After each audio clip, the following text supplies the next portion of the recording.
Goodbye 2020, hello 2021 food trends, or so we predict.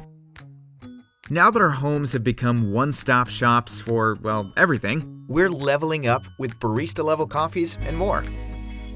we'll see a surge in food donations, along with more innovative ways to donate food. Meatless will go way beyond Mondays with more plant-based recipes.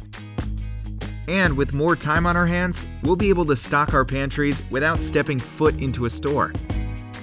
We'll shake up our sandwiches with bread alternatives. Make meals in mere minutes.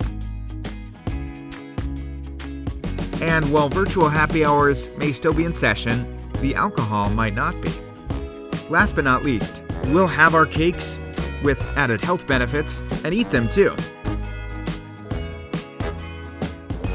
And that's it, folks.